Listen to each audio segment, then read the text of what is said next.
स्वागत है आप सभी का एक और न्यू वीडियो पर। देखिए, अगर आप भी एमपी बोर्ड के रुक जनरल एग्जाम्स दे रहे हैं या फिर दे चुके हैं, तो ये काफ़ी ज़्यादा ज़रूरी है कि आपको अपने पासिंग मार्क्स पता हों। क्योंकि इस बार के बोर्ड एग्जामिनेशन में काफ़ी सारे बच्चे ऐसे थे, जिनके पासिंग मार्क्स आने के बाद भी या तो उनको फेल कर दिया गया था या फिर उनको सप्लीमेंट्री दी गई थी। अब आप सभी यहाँ पर यही सोच रहे होंगे कि ऐसा कैसे हो सकता है, जब बच्चे के पासिंग मार्क्स आ रहे हैं तो उसको फेल कैसे किया जा सकता है, उसको सप्लीमेंट्री कैसे दी जा सकती है। तो ऐसा हुआ है, जिन बच्चों के साथ ऐसा हुआ है उनको पता है। उन्होंने अपना जो रिजल्ट का स्क्रीनशॉट है वो मुझे शेयर किया था। मैं भी देख के शॉक हो गया था कि पासिंग मार्क्स आने के बाद भी एमपी बोर्ड में ये क्या हो रहा है? बच्चों को सप्लीमेंट्री दी जा रही है, उनको फेल किया जा रहा है। अगर आपको प्रूफ देखना है तो आप इस स्क्रीनशॉट को देख सकते हैं वीडियो पॉज़ करके। यहाँ पर आप देखिए, थ्योरी में बच्चे के पासिंग मार्क्स आ रहे हैं, फिर भी रिमार्क्स में आपको फेल शो किया जा रहा है। यानी कि बच्चे का जो रिजल्ट है वो फेल आ रहा है, तो ऐसा कैसे हो सकता है? क्या आपको पासिंग मार्क्स अपने सही नहीं पता है? एंड जो मैंने आपको पासिंग मार्क्स बताए थे, क्या वो सही नहीं थे? यही सब मैं आपको आगे वीडियो में बताता हूँ। एंड अगर आप रुक जनरल एग्ज़ाम्स दे रहे हैं, तो इसके पासिंग मार्क्स कितने रहेंगे? क्या इसके पासिंग मार्क्स चेंज होते हैं? ये सारे डाउट्स के आंसर मैं आपको आगे करता हूँ। वीडियो में एंड तक बने रहिए।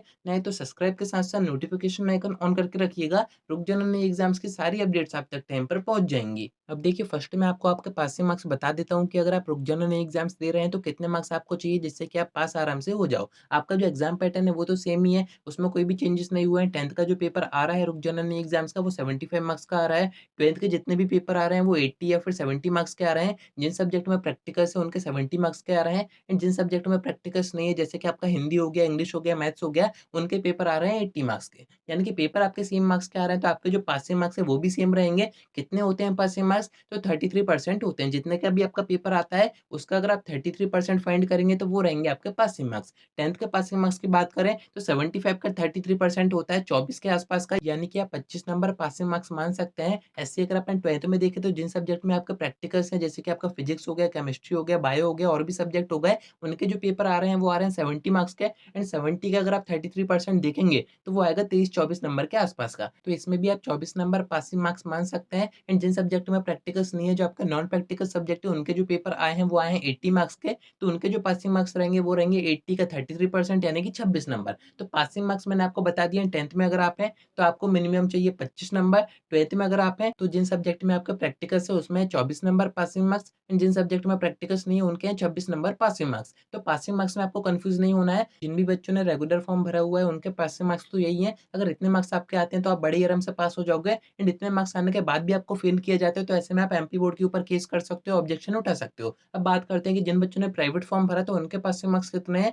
तो उनके पासिंग मार्क्स भी सेम है, क्योंकि उनके जो पेपर आ रहे हैं वो भी सेम आ रहे हैं। 12th का पेपर सेम 70 और 80 मार्क्स का आ रहा है, 10th का पेपर सेम 75 मार्क्स का आ रहा है, तो आपके जो पासिंग मार्क्स है वो भी सेम रहेंगे। ये मैंने आपको बताया था। पर यहाँ पर कुछ बच्चों के साथ ऐसा केस हुआ, जो कि मैंने आपको स्क्रीनशॉट दिखाया था स्टार्टिंग में, कि बच्चे के पासिंग मार्क्स आने के बाद भी उसको फेल किया गया था सारे सब्जेक्ट में। तो ऐसा कैसे हो सकता है? आप चाहें तो दोबारा से उसको देख सकते हैं। ये केस मैं आपको उस बच्चे का दिखा रहा हूँ जिसने प्राइवेट फॉर्म भरा हुआ था एमपी बोर्ड में 10th का। सब्जेक्ट वगैरह आप देख सकते हैं, उसके सभी में पासिंग मार्क्स आ रहे हैं थ्योरी में, उसके बाद भी उसको फेल किया गया है। ऐसा काफ़ी सारे केस रेगुलर बच्चों के साथ भी हुए हैं। उनके पासिंग मार्क्स आने के बाद भी उनको उस सब्जेक्ट में फेल किया गया या फिर उनको सप्लीमेंट्री दी गई है। तो ऐसा कैसे हो सकता है? तो ये एमपी बोर्ड की मिस्टेक है, इसमें आपकी कोई भी मिस्टेक नहीं है। आपके पासिंग मार्क्स आ रहे हैं जो कि मैंने आपको बताया है, तो ऐसे में आप 100% पास हो। ऐसे में आप एमपी बोर्ड के ऊपर केस कर सकते हो, ऑब्जेक्शन उठा सकते हो कि पासिंग मार्क्स हमारे आ रहे हैं, फिर भी आपने हमें फेल क्यों किया? अब इसमें क्या है, टाइम और पैसे खर्च हो जाते हैं, तो काफ़ी बच्चे ये सोचते हैं कि ठीक है, सप्लीमेंट्री आई है, फेल हुए हैं, तो हम सप्लीमेंट्री एग्ज़ाम दे देते हैं या फिर जनरल एग्ज़ाम्स दे देते हैं, उसमें हम पास हो जाएँगे। पर ऐसे ही अगर आगे होता है तो फिर आप क्या करोगे? तो यहाँ पर आपको अपनी तरफ से बैकअप रखना पड़ेगा, यानी कि आपको इतने मार्क्स स्कोर करने पड़ेंगे कि पासिंग के बाउंड्री पर आप ना रहो। पासिंग से ऊपर आपके नंबर आने चाहिए, तभी आपको पास किया जाएगा।